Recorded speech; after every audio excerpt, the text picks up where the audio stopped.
Bine v-am găsit, dragi prieteni! Azi vă invit la gogoși, niște pufoșeni gustoase și foarte ușor de făcut. Rețeta soacrei. Să începem! Ca de obicei, ingredientele necesare le găsiți scrise detaliat în descrierea videoului și în rețeta, al cărui link îl găsiți tot la descriere. Pentru început vom prepara maiaua. Într-un bol am pus 25 de grame de drojdie proaspătă, o lingură jumătate de zahăr, o lingură de făină și 100 de ml de lapte călduț. Amestecăm bine pentru a omogeniza ingredientele și lăsăm circa 10 minute să dăm timp drojdiei să se activeze. Principalul factor pentru niște gogoși pufoase și bine crescute este o drojdie de calitate. Aceasta, după cele 10 minute, ar trebui să aibă bule și un aspect general pufoșat. Dacă amestecul de drojdie nu are bule, după cele 10 minute de activare, înseamnă că drojdia folosită este expirată și dacă o vom folosi, nu vom avea deloc un aluat crescut, iar gogoși pufoase nici atât. Între timp preparăm aluatul.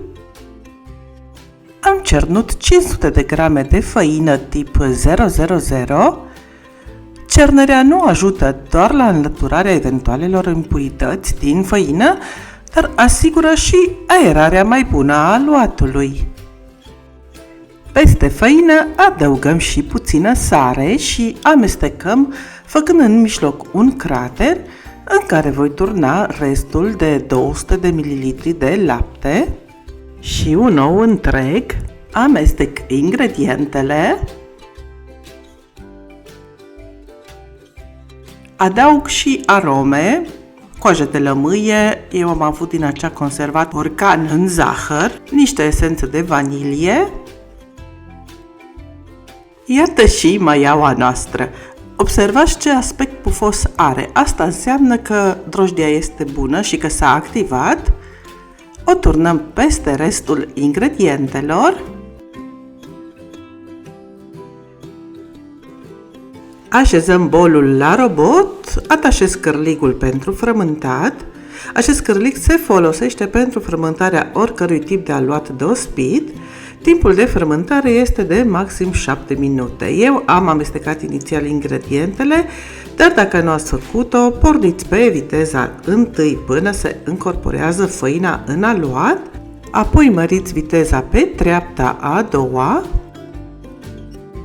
Tot ce mai rămâne acum de făcut este să acopăr bolul cu o folie și să las la crescut aluatul pentru circa o oră, într-un loc mai călduț din bucătărie. După o oră de dospire, volumul aluatului s-a triplat. Pe o suprafață înfăinată, întind aluatul până are grosimea de circa 1 cm. Cu un pahar cu marginea odată dată prin făină ca să nu se lipească aluatul de pahar, decupez cercuri de aluat. Aluatul rămas îl scutur de făina în exces, îl amestec puțin și le reîntind, decupez iar și tot așa până când terminăm aluatul. Ultima rămășiță de aluat am împletit-o în formă de minciunia. Aceste bucățele le voi folosi pentru a testa la început dacă uleiul în care voi prăji aceste gogoși e la temperatura potrivită. Un alt detaliu important e să așezăm gogoșile la o a doua dospire, în așa fel încât să știm care sunt decupate la prima tură, urmând ca cele decupate din aluat refrământat să le punem mai târziu la prăjit și să le lăsăm mai mult timp de dospire. Între timp, pregătim vasul în care vom prăji gogoșile. Pentru această operațiune eu prefer un vas sau o cratiță de fontă.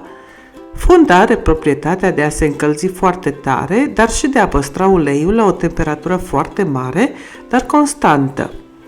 Un alt motiv pentru care prefer vasele de fontă este că făina în exces care mai ajunge în uleiul fierbinte nu ajunge să se ardă, ceea ce în alte vase se întâmplă mai greu. Indiferent de ce tip de vas folosiți, trebuie să fie unul suficient de adânc cât să puneți ulei ca gogoșile să plutească în el în timp ce se prăjesc. Pentru a se prepara cum trebuie, gogoșile au nevoie să se gătească într-o baie fierbinte de ulei. În același timp, temperatura uleiului trebuie să fie foarte înaltă și constantă.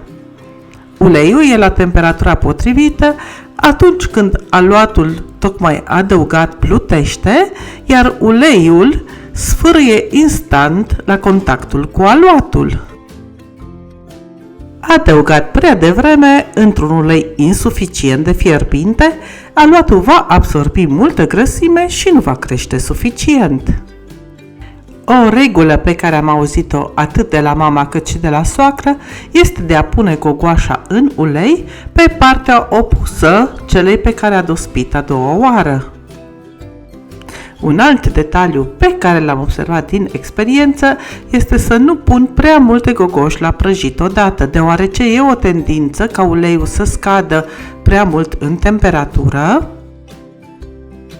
Tot o impresie a mea, probabil subiectivă, e că gogoșile se umflă mai bine dacă le mișc ușor și constant prin uleiul fierbinte. Întoarcem fiecare gogoașă pe ambele părți.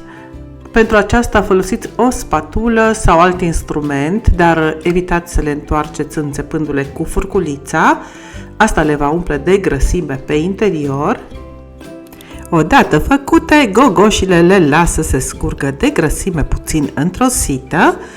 Le pudresc cu zahăr pudră vanilat cât sunt fierbiți ca să adere bine zahărul pe suprafața gogoșii. Apoi le așezăm pe platou și bunătățile noastre pufoase sunt gata de savurat. Și dacă tot suntem la capitolul aluaturi și preparate din aluaturi, nu strică să dați o raită și pe la rețeta de pâine de casă fără frământare, rețeta de uscățele fragede și crocante sau rețeta de sărățele cu ceapă și mac, toate deja publicate pe canalul nostru.